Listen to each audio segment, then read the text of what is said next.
ಎಲ್ಲರಿಗೂ ನಮಸ್ಕಾರ. ಮೇಷರಾಶಿಯವರೇ, ಮುಂಬರುವ ಆಗಸ್ಟ್ 12 ಸೂರ್ಯಗ್ರಹಣ ಆದರೆ ಇದೆ. ಸೂರ್ಯಗ್ರಹಣದ ನಂತರ ಮೇಷರಾಶಿಯವರ ನಿಮ್ಮ ಜೀವನದಲ್ಲಿ ಏನೆಲ್ಲ ಬದಲಾವಣೆ ಆಗಲಿದೆ, ಇದರ ಬಗ್ಗೆ ಸಂಪೂರ್ಣವಾಗಿ ನಾನು ನಿಮಗೆ ಇದೇ ಒಂದು ವಿಡಿಯೋದಲ್ಲಿ ಮಾಹಿತಿಯನ್ನಾದರೆ ತಿಳಿಸ್ಕೊಡ್ತಿದ್ದೀನಿ. ಹೌದು, ವಿಡಿಯೋವನ್ನು ಸ್ಟಾರ್ಟ್ ಮಾಡ್ತೀನಿ. ಅದಕ್ಕಿಂತ ಮೊದಲು ನೀವಿನ್ನೂ ನಮ್ಮ ಚಾನೆಲ್ಗೆ ಸಬ್ಸ್ಕ್ರೈಬ್ ಮಾಡ್ತಾ ಇದ್ರೆ ಈ ಕೂಡಲೇ ಚಾನೆಲ್ಗೆ ಸಬ್ಸ್ಕ್ರೈಬ್ ಮಾಡ್ಕೊಳ್ಳಿ ಮತ್ತು ಲೈಕ್ ಮಾಡಿ. ಬನ್ನಿ ಈಗ ಮೇಷರಾಶಿಯವರೇ ಸಂಪೂರ್ಣವಾಗಿ ಮಾಹಿತಿಯನ್ನು ತಿಳಿಸ್ಕೊಡ್ತಿದ್ದೀನಿ. ವಿಡಿಯೋವನ್ನು ಕೊನೆಯವರೆಗೂ ನೋಡಿ. ಹೌದು, ಮೇಷರಾಶಿಯವರೇ, ಮುಂಬರುವ ಆಗಸ್ಟ್ 12ನೇ ತಾರೀಕು ಬುಧವಾರ ದಿನದಂದು ಸೂರ್ಯಗ್ರಹಣ ಆದರೆ ಇದೆ. ಹೌದು, ಸೂರ್ಯಗ್ರಹಣದ ನಂತರ ಮೇಷರಾಶಿಯವರ ಜೀವನದಲ್ಲಿ ಏನೆಲ್ಲ ಬದಲಾವಣೆಗಳಾಗಲಿವೆ ಇದರ ಬಗ್ಗೆ ಮಾಹಿತಿಯನ್ನಾದರೂ ತಿಳಿಸ್ಕೊಡ್ತಿದ್ದೀನಿ. ಹೌದು, ಮೇಷರಾಶಿಯವರೇ, ಸೂರ್ಯಗ್ರಹಣ ಆದರೆ ಇದು ಭಾರತದಲ್ಲಿ ಗೋಚರಣೆ ಆದರೆ ಆಗ್ತಿಲ್ಲ. ಹೌದು, ಆದರೆ ರಾಶಿ ಪ್ರಭಾವ ಆದರೆ ಬೀರಲಿದೆ. ರಾಶಿಗಳ ಮೇಲೆ ಸೂರ್ಯಗ್ರಹಣದ ಪ್ರಭಾವ ಆದರೆ ಇರತಕ್ಕಂಥದ್ದು. ಹಾಗಾಗಿ ನೀವು ಸೂರ್ಯಗ್ರಹಣದ ನಂತರ ಮೇಷರಾಶಿಯವರ ಪ್ರತಿದಿನ ದೇವರ ಆರಾಧನೆಯನ್ನು ಮಾಡೋದು ಸಹ ಇಲ್ಲಿ ಬಹುಮುಖ್ಯ ಆಗಿರುತ್ತೆ. ಆದರೆ ಈ ಸಮಯದಲ್ಲಿ, ಹೌದು, ಗ್ರಹಣ ಸಮಯದಲ್ಲಿ ನೀವು ಎಲ್ಲಿಗೂ ಸಹ ಪ್ರಯಾಣವನ್ನು ಮಾಡೋದು ಸಹ ಬೇಡ ಆಗಿರುತ್ತೆ. ಹಾಗಾಗಿ ಸ್ವಲ್ಪ ಎಚ್ಚರಿಕೆಯಿಂದ ಇರಿ. ಯಾವುದೇ ರೀತಿ ಪ್ರಯಾಣ ಇದ್ರೂ ಸಹ ಅದನ್ನು ಗ್ರಹಣ ಮುಗಿದ ನಂತರ ನೀವು ಮುಂದುವರಿಸ್ತಕ್ಕಂಥದ್ದು ಉತ್ತಮ ಆಗಿರುತ್ತೆ ನಿಮ್ಮ ಜೀವನದಲ್ಲಿ ಮೇಷರಾಶಿಯವರೇ. ಅದೇ ರೀತಿ ಶುಭ ಕಾರ್ಯಗಳನ್ನು, ಗೃಹ ಪ್ರವೇಶ, ನಾಮಕರಣ, ಮದುವೆ ಮುಂತಾದ ಶುಭ ಕಾರ್ಯಗಳನ್ನು ನೀವು ಇದೇ ಒಂದು ಗ್ರಹಣ ಸಮಯದಲ್ಲಿ ಮಾಡಬಾರದಾಗಿರುತ್ತೆ. ಹೌದು, ಇದು ವರ್ಷದ ಕೊನೆಯ ಸೂರ್ಯಗ್ರಹಣ, ಕೇತುಗ್ರಸ್ತ ಸೂರ್ಯಗ್ರಹಣ ಆಗಿರುತ್ತೆ ಮೇಷರಾಶಿಯವರೇ. ಇದೇ ಒಂದು ಸೂರ್ಯಗ್ರಹಣ ಭಾರತದಲ್ಲಿ ಗೋಚರಣೆ ಆಗ್ತಿಲ್ಲ, ಆದರೂ ಸಹ ಇದರ ಪ್ರಭಾವ ಆದರೆ ನಿಮ್ಮ ರಾಶಿಯ ಮೇಲೆ ಇರ್ತಕ್ಕಂಥದ್ದು. ಹಾಗಾಗಿ ನೀವು ಒಂದೇ ಸಮಯದಲ್ಲಿ ಹಲವು ಕೆಲಸಗಳನ್ನು ಮಾಡುವ ಸಾಧ್ಯತೆಯೂ ಸಹ ಎದುರಾಗುವ ಸಾಧ್ಯತೆ ಇರುತ್ತೆ ಮುಂಬರುವ ಸೂರ್ಯಗ್ರಹಣದ ನಂತರ ನಿಮ್ಮ ಜೀವನದಲ್ಲಿ. ಹೌದು, ಹಲವಾರು ಕೆಲಸದ ಒತ್ತಡಗಳು ಸಹ ಈ ಸಮಯದಲ್ಲಿ ಏರಿಕೆಯಾಗುವ ಸಾಧ್ಯತೆ ಇರುತ್ತೆ. ಅದೇ ರೀತಿ ದೈವಿಕ ಸೂಚನೆಗಳು ಸಹ ನಿಮಗೆ ಸಿಗ್ತಾ ಹೋಗುತ್ತೆ. ಹೌದು, ಕನಸಿನಲ್ಲಿ ದೇವರ ಕನಸು ಬರ್ತಕ್ಕಂಥದ್ದು, ಇದ್ದಕ್ಕಿದ್ದಂತೆ ದೇವರ ಹಾಡು ಕೇಳ್ತಕ್ಕಂಥದ್ದು, ನೀವು ಪದೇ ಪದೇ ದೇವಾಲಯದ ಬಳಿ ನಿಲ್ತಕ್ಕಂಥದ್ದು, ದೇವಾಲಯದ ಗಂಟೆಯ ಶಬ್ದ ನಿಮ್ಮ ಕಿವಿಗೆ ಕೇಳ್ತಕ್ಕಂಥದ್ದು, ಈ ರೀತಿ ಕೆಲವು ದೈವಿಕ ಸೂಚನೆಗಳಾದರೆ ನಿಮ್ಮ ಜೀವನದಲ್ಲಿ ಸಿಗ್ತಾ ಹೋಗುತ್ತೆ ಮೇಷರಾಶಿಯವರೇ. ಅದೇ ರೀತಿ ಈ ಸಮಯದಲ್ಲಿ ನಿಮ್ಮ ಜೀವನದಲ್ಲಿರ್ತಕ್ಕಂಥ ಶತ್ರುಗಳ ಮುಖವಾಡನ್ನು ಸಹ ಬಯಲಾಗುತ್ತೆ. ಹೌದು, ಯಾರು ಇಷ್ಟು ದಿನ ನಿಮ್ಮ ಜೊತೆಗೆ ಇದ್ಕೊಂಡು ನಿಮ್ಮನ್ನೇ ದಾರಿ ತಪ್ಪಿಸಲು, ನಿಮ್ಮ ಸೋಲಿಗಾಗಿ ಕಾಯ್ತಾ ಇರ್ತಕ್ಕಂಥ ಶತ್ರುಗಳು ಯಾರು ಎಂಬುವ ಸತ್ಯ ಅದು ಇಷ್ಟು ದಿನ ನಿಮಗೆ ಗೊತ್ತಿರಲಿಲ್ಲ, ಹೌದಲ್ವಾ? ಹಾಗಾಗಿಯೇ ಮುಂಬರುವ ಸೂರ್ಯಗ್ರಹಣದ ನಂತರ ನಿಮ್ಮ ಜೀವನದಲ್ಲಿರ್ತಕ್ಕಂಥ ಶತ್ರುಗಳ ಮುಖವಾಡ ಆದರೆ ಬಯಲಾಗುವ ಕಾರಣದಿಂದಾಗಿ ನಿಮಗೆ ಗೊತ್ತಾಗುತ್ತಲ್ಲ, ಯಾರು ನನ್ನ ಜೀವನದಲ್ಲಿರ್ತಕ್ಕಂಥ ಶತ್ರುಗಳು ಎಂಬುವ ಸತ್ಯ. ಹಾಗೆ ಗೊತ್ತಾದ ನಂತರ ಆ ವ್ಯಕ್ತಿಗಳ ಬಳಿ ಹೋಗ್ತಕ್ಕಂಥದ್ದು, ಜಗಳಗಳನ್ನು ಮಾಡ್ತಕ್ಕಂಥದ್ದು, ವಾದ ವಿವಾದಗಳನ್ನು ಮಾಡ್ತಕ್ಕಂಥದ್ದು, ಈ ರೀತಿ ಮಾಡೋದಕ್ಕೆ ಹೋಗಬೇಡಿ ಮೇಷರಾಶಿಯವರೇ. ಹೌದು, ಅದೇ ರೀತಿ ಈ ಸಮಯದಲ್ಲಿ ಪ್ರಮುಖವಾಗಿ ಸೂರ್ಯಗ್ರಹಣದ ನಂತರ ನೀವು ಆತುರದಿಂದ ಯಾವುದೇ ಒಂದು ನಿರ್ಧಾರವನ್ನು ತೆಗೆದುಕೊಳ್ತಕ್ಕಂಥದ್ದು ಇಲ್ಲಿ ಉತ್ತಮ ಆಗಿರೋದಿಲ್ಲ. ಹಾಗಾಗಿ ಸ್ವಲ್ಪ ಎಚ್ಚರಿಕೆಯಿಂದ ಯೋಚನೆ ಮಾಡ್ತಕ್ಕಂಥದ್ದು ಇಲ್ಲಿ ಉತ್ತಮ ಆಗಿರುತ್ತೆ. ಹೌದು, ಯಾವುದಾದ್ರೂ ಒಂದು ವಿಚಾರದಲ್ಲಿ ನೀವು ಯೋಚನೆಯನ್ನು ಮಾಡಿ ನಿರ್ಧಾರವನ್ನು ತಗೊಳ್ತಕ್ಕಂಥದ್ದು ಇಲ್ಲಿ ಬಹುಮುಖ್ಯ ಆಗಿರುತ್ತೆ. ಯೋಚನೆ ಮಾಡ್ದಿರಾ ಆತುರದಿಂದ ನಿರ್ಧಾರವನ್ನು ತಗೊಳ್ಳೋದಕ್ಕೆ ಹೋಗಬೇಡಿ. ಅದೇ ರೀತಿ ನಿಮ್ಮ ಸಹೋದ್ಯೋಗಿಗಳಿಂದ ಈ ಸಮಯದಲ್ಲಿ ನಿಮಗೆ ಬೆಂಬಲ ಆದರೆ ಸಿಗ್ತಕ್ಕಂಥದ್ದು, ಅಥವಾ ಹೊಸ ಒಪ್ಪಂದಗಳಾದರೆ ಸಿಗ್ತಕ್ಕಂಥದ್ದು ವ್ಯಾಪಾರದಲ್ಲಿ. ಈ ರೀತಿ ಒಟ್ಟಾರೆ ಸೂರ್ಯಗ್ರಹಣದ ನಂತರ ಮೇಷರಾಶಿಯವರ ಜೀವನದಲ್ಲಿ ಸಹೋದ್ಯೋಗಿಗಳಿಂದ ಬೆಂಬಲ ಸಿಗ್ತಕ್ಕಂಥದ್ದು, ಆದಷ್ಟು ಪ್ರಯಾಣವನ್ನು ನಿಲ್ಲಿಸಿ ಅಥವಾ ಮುಂದೂಡಿಕೆ ಮಾಡ್ತಕ್ಕಂಥದ್ದು ಉತ್ತಮ ಆಗಿರುತ್ತೆ ನಿಮ್ಮ ಜೀವನದಲ್ಲಿ, ಪ್ರಮುಖವಾಗಿ ಸೂರ್ಯಗ್ರಹಣದ ಸಮಯದಲ್ಲಿ. ಅದೇ ರೀತಿ ನೀವು ಮೇಷರಾಶಿಯವರೇ ನಾಯಕತ್ವ ಗುಣವನ್ನು ಹೊಂದಿರುವವರು ನೀವಾಗಿರ್ತೀರ. ಹೌದು, ನೀವು ಸಣ್ಣ ಪುಟ್ಟ ವಿಚಾರವನ್ನು ಸಹ ಹಗಲು ರಾತ್ರಿ ಅದೇ ಒಂದು ವಿಚಾರವನ್ನು ಯೋಚನೆ ಮಾಡ್ತಾ ದುಃಖಿತರಾಗ್ತಾನೆ ಇರ್ತೀರ ಅಲ್ವಾ? ಹಾಗಾಗಿಯೇ ಮುಂಬರುವ ಸೂರ್ಯಗ್ರಹಣದ ನಂತರ ನಿಮ್ಮ ಮನಸ್ಸಿನಲ್ಲಿರ್ತಕ್ಕಂತಹ ಎಲ್ಲ ರೀತಿ ಕಲ್ಮಶಗಳು, ಕಹಿ ನೆನಪುಗಳು ಎಲ್ಲನೂ ಸಹ ನಿಮ್ಮ ಜೀವನದಿಂದ ಈ ಸಮಯದಲ್ಲಿ ದೂರ ಆಗಿ, ಮನಸ್ಸು ಆದರೆ ಈ ಸಮಯದಲ್ಲಿ ಹಗುರ ಆದರೆ ಆಗ್ತಕ್ಕಂಥದ್ದು, ಮಾನಸಿಕ ಒತ್ತಡ ಕಡಿಮೆಯಾಗಿ ಮನಸ್ಸಿಗೆ ಶಾಂತಿ ನೆಮ್ಮದಿಯಾದರೆ ಈ ಸಮಯದಲ್ಲಿ ಪ್ರಾಪ್ತಿಯಾಗ್ತಕ್ಕಂಥದ್ದು. ಮೇಷರಾಶಿಯವರೇ, ಸೂರ್ಯಗ್ರಹಣದ ನಂತರ ಆರೋಗ್ಯದ ಕಡೆ ಸ್ವಲ್ಪ ಗಮನವನ್ನು ಹರಿಸಬೇಕಾಗಿರ್ತಕ್ಕಂಥದ್ದು ಬಹುಮುಖ್ಯ ಆಗಿರುತ್ತೆ.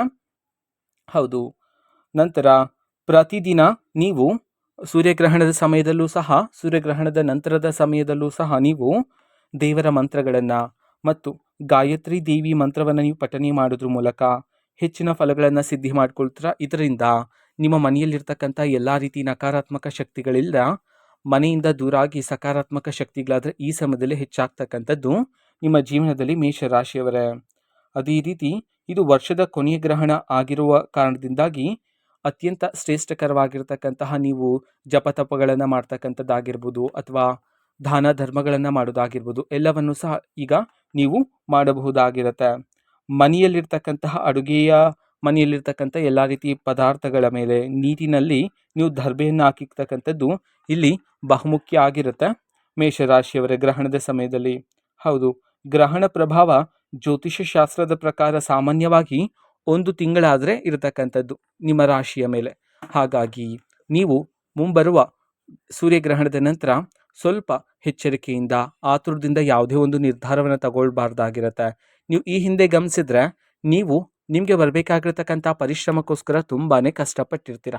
ಹೌದು, ಹಗಲು ರಾತ್ರಿ ಶ್ರಮ ಪಡ್ತಾ ಇರ್ತೀರ. ಆದರೆ ನಿಮಗೆ ಬರಬೇಕಾಗಿರ್ತಕ್ಕಂಥ ಪ್ರತಿಫಲ ನಿಮಗೆ ಸಿಗದೆ ಬೇರೆ ಯಾರಿಗೋ ಸಿಗ್ತಿತ್ತು. ಹೌದು, ಇದೆಲ್ಲ ನೀವು ಮಾಡ್ಕೊಳ್ತಕ್ಕಂಥ ಕೋಪ ಮತ್ತು ಮನಸ್ತಾಪಗಳಿಂದ ಆಗಿರುತ್ತೆ. ಹಾಗಾಗಿ ಮೇಷರಾಶಿಯವರೇ, ಮುಂಬರುವ ಸೂರ್ಯಗ್ರಹಣದ ನಂತರ ನಿಮ್ಮ ಜೀವನದಲ್ಲಿ ಭಾರಿ ಬದಲಾವಣೆಯಾದರೆ ಆಗ್ತಕ್ಕಂಥದ್ದು ನಿಮ್ಮ ಕೋಪ ಆದರೆ ಕಡಿಮೆಯಾಗಿ ತಾಳ್ಮೆಯಿಂದ ಇರ್ತಕ್ಕಂತಹ ಮನಸ್ಸಾದರೆ ನಿಮಗೆ ಬರ್ತಕ್ಕಂಥದ್ದು. ಅದೇ ರೀತಿ ನೀವು ಕೆಲಸ ಮಾಡ್ತಿರ್ತಕ್ಕಂಥ ಜಾಗದಲ್ಲಿರ್ತಕ್ಕಂಥ ಮೇಲಾಧಿಕಾರಿಗಳಿಂದ ನೀವು ಈ ಸಮಯದಲ್ಲಿ ಮೆಚ್ಚುಗೆಯ ಮಾತನ್ನು ಸಹ ಕೇಳಬಹುದಾಗಿರುತ್ತೆ. ಹೌದು, ಮೇಲಾಧಿಕಾರಿಗಳಿಂದ ನಿಮಗೆ ಮೆಚ್ಚುಗೆಯ ಮಾತಿನ ಜೊತೆಗೆ ಸಂಬಳ ಏರಿಕೆಯಾಗುವ ಸಾಧ್ಯತೆ ಇರುತ್ತೆ. ಸ್ಥಾನ ಬದಲಾವಣೆ ಆಗುವ ಯೋಗನೂ ಸಹ ನಿಮ್ಮ ಜೀವನದಲ್ಲಿ ಇರ್ತಕ್ಕಂಥದ್ದು. ಅದೇ ರೀತಿ ನಿಮಗೆ ಈ ಸಮಯದಲ್ಲಿ ಮೇಲಾಧಿಕಾರಿಗಳಿಂದ ನಿಮ್ಮ ಒಂದು ಪರಿಶ್ರಮವನ್ನು ಸೂಕ್ಷ್ಮವಾಗಿ ಗಮನಿಸಲಿದ್ದಾರೆ ಮೇಲಾಧಿಕಾರಿಗಳು. ಹಾಗಾಗಿ ಕಾರ್ಯಸಿದ್ಧಿಯನ್ನು ಸರಿಯಾಗಿ ಮಾಡ್ತಕ್ಕಂಥದ್ದು ಈ ಸಮಯದಲ್ಲಿ ಬಹುಮುಖ್ಯ ಆಗಿರುತ್ತೆ. ಅದೇ ರೀತಿ ನೀವು ಇಷ್ಟು ದಿನ ಆಲೋಚನೆ ಮಾಡ್ತಿರ್ತಕ್ಕಂಥ ರೀತಿ ಈ ಸಮಯದಲ್ಲಿ ಬದಲಾವಣೆ ಆಗ್ತಕ್ಕಂಥದ್ದು ಮೇಷರಾಶಿಯವರೇ. ಹೌದು, ಇಷ್ಟು ದಿನ ನೀವು ಸಣ್ಣ ಪುಟ್ಟ ವಿಚಾರಕ್ಕೂ ಸಹ ಮನೆಗಳಲ್ಲಿ ವಾದ ವಿವಾದಗಳು ಜಗಳಗಳನ್ನು ಮಾಡ್ತಿದ್ರಿ. ಆ ಎಲ್ಲ ರೀತಿ ಆಲೋಚನೆ ಶಕ್ತಿ ಈ ಸಮಯದಲ್ಲಿ ಬದಲಾಗಿ ನಿಮ್ಮ ಎಲ್ಲ ಏಕಾಗ್ರತೆ, ನಿಮ್ಮ ಎಲ್ಲ ಆಲೋಚನೆಗಳು ನಿಮ್ಮ ಗುರಿಯ ಬೇಗೆ, ನಿಮ್ಮ ಯಶಸ್ಸಿನ ಹಾದಿಯ ಮೇಲೇ ಇರ್ತಕ್ಕಂಥದ್ದು ಮೇಷರಾಶಿಯವರೇ. ಹೌದು, ಪ್ರತಿದಿನ ಮನೆಯ ದೇವರ ಆರಾಧನೆ ಮಾಡಿ. ಅದೇ ರೀತಿ ಆದಷ್ಟು ಈ ಸಮಯದಲ್ಲಿ ಮೌನವಾಗಿರ್ತಕ್ಕಂಥದ್ದು ಉತ್ತಮ ಆಗಿರುತ್ತೆ. ಹೌದು, ಅಗತ್ಯ ಇರುವಷ್ಟೇ ಮಾತನಾಡಿ, ಹೆಚ್ಚು ಮಾತನಾಡೋದು ಸಹ ಈ ಸಮಯದಲ್ಲಿ ಉತ್ತಮ ಆಗಿರೋದಿಲ್ಲ. ಅದೇ ರೀತಿ ನೀವು ಕೆಲಸಕ್ಕೆ ಹೊರಡುವ ಮುನ್ನ ನಿಮ್ಮ ಮನೆಯಲ್ಲಿರ್ತಕ್ಕಂತಹ ಹಿರಿಯರ ಪಾದವನ್ನು ಮುಟ್ಟಿ ಅವರ ಆಶೀರ್ವಾದವನ್ನು ಪಡೆದುಕೊಳ್ತಕ್ಕಂಥದ್ದು ಸಹ ಇಲ್ಲಿ ಬಹುಮುಖ್ಯ ಆಗಿರುತ್ತೆ ಮೇಷರಾಶಿಯವರ ಜೀವನದಲ್ಲಿ. ಹೌದು, ನೀವು ಹಿರಿಯರ ಪಾದ ಮುಟ್ಟಿ ಅವರ ಆಶೀರ್ವಾದವನ್ನು ಪಡ್ಕೊಳ್ಳೋದ್ರ ಮೂಲಕ ಅವರ ಆಶೀರ್ವಾದ ನಿಮ್ಮ ಸುತ್ತಮುತ್ತಲೂ ಸಹ ಒಂದು ರಕ್ಷಣಾ ಕವಚದಂತೆ ಇರುತ್ತೆ. ಹೌದು, ಇದರಿಂದ ಯಾವುದೇ ಕಷ್ಟ ಸಮಸ್ಯೆಗಳು ಸಹ ನಿಮ್ಮ ಬಳಿಗೆ ಬರೋದಿಲ್ಲ ಮೇಷರಾಶಿಯವರೇ. ಹೌದು, ಇಷ್ಟು ದಿನ ಯಾವ ಅದೃಷ್ಟ ಯಾವ ಯಶಸ್ಸು ನಮಗೆ ಪ್ರಾಪ್ತಿಯಾಗ್ತಿಲ್ಲ ಅಂತ ಹೇಳಿ ನೀವು ಸಂಕಟ ಪಡ್ತಿದ್ರೋ, ಅದೇ ಒಂದು ಅದೃಷ್ಟ ಅದೇ ಒಂದು ಯಶಸ್ಸು ಮುಂಬರುವ ಸೂರ್ಯಗ್ರಹಣದ ನಂತರ ನಿಮ್ಮ ಜೀವನದಲ್ಲಿ ಪ್ರಾಪ್ತಿಯಾಗಲಿದೆ ಅಂತ ಹೇಳಿ ಜ್ಯೋತಿಷ್ಯ ಶಾಸ್ತ್ರದಲ್ಲಿ ಉಲ್ಲೇಖಿಸಲಾಗಿದೆ ಮೇಷರಾಶಿಯವರೇ. ಹೌದು, ಈ ಸಮಯದಲ್ಲಿ ಲಕ್ಷ್ಮೀ ದೇವರ ಆರಾಧನೆಯನ್ನು ಮಾಡೋದು ಬಹುಮುಖ್ಯ ಆಗಿರುತ್ತೆ. ಹೌದು, ಸೂರ್ಯಗ್ರಹಣದ ನಂತರ ಲಕ್ಷ್ಮೀ ದೇವರ ಆರಾಧನೆಯನ್ನು ಮಾಡಿದರೆ ಸಾಕ್ಷಾತ್ ಲಕ್ಷ್ಮೀ ದೇವರು ಈಗ ನಿಮಗೆ ದಾರಿಯನ್ನು ತೋರಲಿದ್ದಾರೆ. ಹೌದು, ಯಾವ ಹಾದಿಯಲ್ಲಿ ಹೋದರೆ ನೀವು ನಿಮ್ಮ ಮಾರ್ಗದರ್ಶನವನ್ನು ನಿಮ್ಮ ಗುರಿಯನ್ನು ನೀವು ತಲುಪಲು ಸಾಧ್ಯ ಆಗುತ್ತೆ ಎಂಬುವ ಮಾರ್ಗದರ್ಶನವನ್ನಾದರೆ ಈಗ ಲಕ್ಷ್ಮೀ ದೇವರೇ ನೀಡಲಿದ್ದಾರೆ. ಅದೇ ರೀತಿ ನಿಮ್ಮ ಜೀವನದಲ್ಲಿ ಧನಲಾಭ ಪ್ರಾಪ್ತಿಯಾಗುವ ಯೋಗನೂ ಸಹ ಇರ್ತಕ್ಕಂಥದ್ದು. ಹೌದು, ನೀವು ಹೂಡಿಕೆ ಮಾಡಿರ್ತಕ್ಕಂಥ ಹಣದಿಂದ ಈ ಸಮಯದಲ್ಲಿ ನಿರೀಕ್ಷೆಗೂ ಮೀರಿದ ಲಾಭವನ್ನು ನೀವು ಕಾಣ್ತೀರಾ. ಅದೇ ರೀತಿ ಬೇರೆ ಬೇರೆ ದಾರಿಗಳಿಂದ ಈಗ ನಿಮ್ಮ ಕೈಗೆ ಹಣ ಬಂದು ಸೇರ್ತಕ್ಕಂಥದ್ದು. ಹೌದು, ಹಣ ಬರ್ತಕ್ಕಂಥ ದಾರಿಗಳಾದರೆ ಈ ಸಮಯದಲ್ಲಿ ನಿಮ್ಮ ಜೀವನದಲ್ಲಿ ಹೆಚ್ಚಾಗ್ತಕ್ಕಂಥದ್ದು ಮೇಷರಾಶಿಯವರೇ. ಅದೇ ರೀತಿ ನೀವು ವ್ಯಾಪಾರವನ್ನು ಮಾಡ್ತಿದ್ರೆ ವ್ಯಾಪಾರದಲ್ಲಿ ಲಾಭಕ್ಕಿಂತ ನಷ್ಟಗಳೇ ಹೆಚ್ಚಾಗ್ತಿದೆ ಅಂತ ಹೇಳಿ ಸಂಕಟ ಆದರೆ ಪಡ್ತಿದ್ರಿ ಅಲ್ವಾ. ಹಾಗಾಗಿ ಮೇಷರಾಶಿಯವರೇ, ಮುಂಬರುವ ಸೂರ್ಯಗ್ರಹಣದ ನಂತರ ನಿಮ್ಮ ಜೀವನದಲ್ಲಿ ವ್ಯಾಪಾರದಲ್ಲೂ ಸಹ ನಿರೀಕ್ಷೆಗೂ ಮೀರಿದ ಲಾಭವನ್ನು ಕಾಣಬಹುದಾಗಿರುತ್ತೆ. ಅದೇ ರೀತಿ ವ್ಯಾಪಾರದಲ್ಲಿ ನಿಮಗೆ ಬರ್ತಿರ್ತಕ್ಕಂಥ ಗ್ರಾಹಕರ ಸಂಖ್ಯೆಯೂ ಸಹ ಈ ಸಮಯದಲ್ಲಿ ಏರಿಕೆಯಾದರೆ ಆಗ್ತಕ್ಕಂಥದ್ದು ಮೇಷರಾಶಿಯವರ ಜೀವನದಲ್ಲಿ. ಅದೇ ರೀತಿ ಗ್ರಹಣದ ನಂತರ ವಿದ್ಯಾರ್ಥಿಗಳಿಗಂತೂ ಇದು ಶುಭ ಸಮಯ ಆಗಿರುತ್ತೆ. ಹೌದು, ಇಷ್ಟು ದಿನ ಓದಿನ ಬಗ್ಗೆ ಆಸಕ್ತಿ ಇಲ್ಲ ಅಂತಿದ್ರೆ ಈ ಸಮಯದಲ್ಲಿ ಗ್ರಹಣದ ನಂತರ ನಿಮ್ಮ ಜೀವನದಲ್ಲಿ ವಿದ್ಯಾಭ್ಯಾಸದ ಕಡೆ ಏಕಾಗ್ರತೆ ಆದರೆ ಹೆಚ್ಚಾಗ್ತಕ್ಕಂಥದ್ದು. ಪರೀಕ್ಷೆಗಳಲ್ಲಿ ನೀವು ಹೆಚ್ಚಿನ ಅಂಕಗಳನ್ನು ಸಹ ಈ ಸಮಯದಲ್ಲಿ ಪಡೆದುಕೊಳ್ಳಬಹುದಾಗಿರುತ್ತೆ ಮೇಷರಾಶಿಯವರೇ. ಹೌದು, ನಿಮ್ಮ ಕುಟುಂಬದಲ್ಲಿರ್ತಕ್ಕಂಥ ಎಲ್ಲ ರೀತಿ ಸಮಸ್ಯೆಗಳು, ವೈವಾಹಿಕ ಜೀವನದಲ್ಲಿರ್ತಕ್ಕಂತಹ ಎಲ್ಲ ರೀತಿ ಭಿನ್ನಾಭಿಪ್ರಾಯಗಳು, ವೃತ್ತಿ ಜೀವನದಲ್ಲಿರ್ತಕ್ಕಂತಹ ಎಲ್ಲ ರೀತಿ ಅಡೆತಡೆಗಳು ಸಹ ನಿಮ್ಮ ಜೀವನದಿಂದ ಈ ಸಮಯದಲ್ಲಿ ದೂರ ಆದರೆ ಆಗ್ತಕ್ಕಂಥದ್ದು ಮೇಷರಾಶಿಯವರೇ. ಹೌದು, ಎಲ್ಲ ಸಮಸ್ಯೆಗಳು ದೂರ ಆಗಿ ಕುಟುಂಬದಲ್ಲಿ ಶಾಂತಿ ನೆಮ್ಮದಿ ಆದರೆ ಈ ಸಮಯದಲ್ಲೇ ಹೆಚ್ಚಾಗ್ತಕ್ಕಂಥದ್ದು ಸೂರ್ಯಗ್ರಹಣದ ನಂತರ.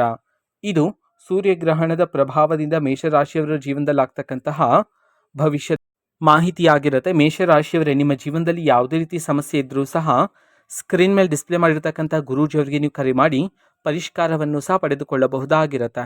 ಮಾಹಿತಿ ಇಷ್ಟ ಆಗಿದ್ರೆ ನಿಮ್ಮ ಫ್ರೆಂಡ್ಸ್ ಆ್ಯಂಡ್ ಫ್ಯಾಮಿಲಿ ಮೆಂಬರ್ಸ್ಗೂ ಸಹ ವಿಡಿಯೋವನ್ನು ಶೇರ್ ಮಾಡಿ, ಜೊತೆಗೆ ಚಾನಲ್ಗೆ ಸಬ್ಸ್ಕ್ರೈಬ್ ಮಾಡಿಕೊಂಡು ಸಪೋರ್ಟ್ ಮಾಡಿ. So thank you, bye.